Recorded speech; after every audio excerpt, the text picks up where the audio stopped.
On May 29, 1453, the Ottoman army, led by Mehmed the Conqueror, seized Constantinople, putting a violent end to one of the longest-lasting empires in history. The fall of the great city also ended the life of the last emperor of Byzantium, Constantine Palaiologos. The legends that sprang up around the fall of Constantinople are a large part of Orthodox and Hellenic tradition.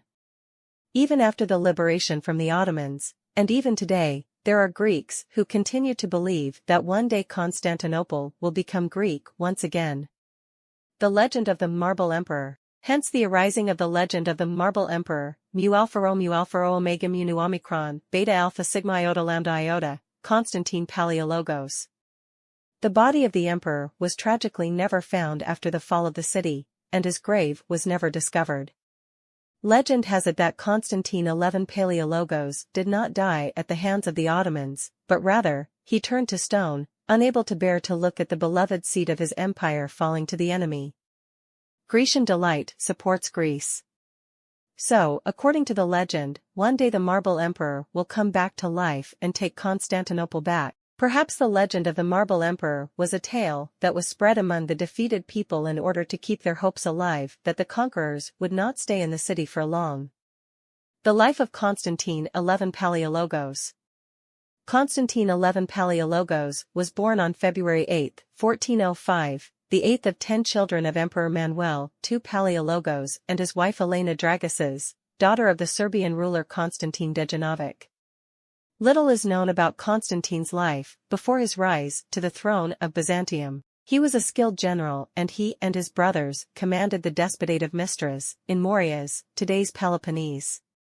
In 1427 to 1428, Constantine and his brother Ioannis fended off an attack on the Morias by Carlo II Taco, the ruler of Epirus, and in 1428 Constantine was proclaimed as despot of the Morias, to rule the province together with his older brother Theodore and his younger brother Thomas.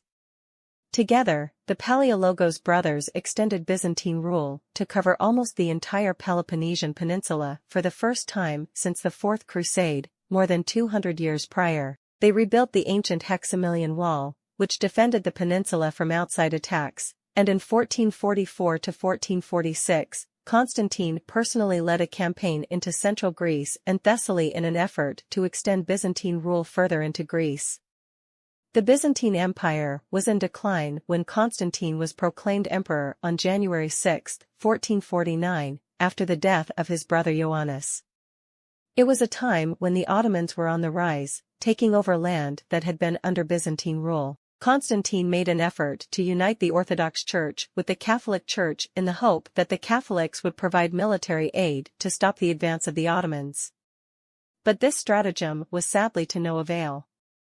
For years after assuming power in Byzantium, Constantine Palaiologos was called upon to counter the Third Siege of Constantinople by the Ottomans, a siege that began on April 15, 1453 and ended in the fall of the city on May 29 of the same year. The last battle and death of Constantine XI Palaiologos. It is said that the last emperor of Byzantium had realized that he did not have enough military power to prevent the conquest of Constantinople by the army of Mehmed the Conqueror. Shortly before the fall, Palaiologos visited Hagia Sophia, where he took Holy Communion. He then said his final goodbyes to his family before going into battle. When the Ottomans invaded the city, some advised Palaiologos to flee to save his life. However, testimonies say he insisted on staying, and he undoubtedly fought until the bitter end. He was killed in battle, apparently being beheaded by an Ottoman soldier. It is said that Mehmed II ordered a search for his body and when it was found, he mourned and buried the remains. However, Palaiologos' grave was nowhere to be found in Constantinople. The lost tomb of Constantine XI Palaiologos, last Byzantine emperor. In the years that followed, there were many reports about the place where Constantine must have been buried. However, the reports that his body was buried inside Hagia Sophia cannot be verified. The most likely explanation is that for the first 2 years after the fall of Constantinople, the Patriarch took refuge in the Temple of the Holy Apostles, which he used as its seat, and the last emperor was buried there. The church, however, was later abandoned by the Christians, with Mehmed II ordering it to be demolished to make way for the Fatih Mosque.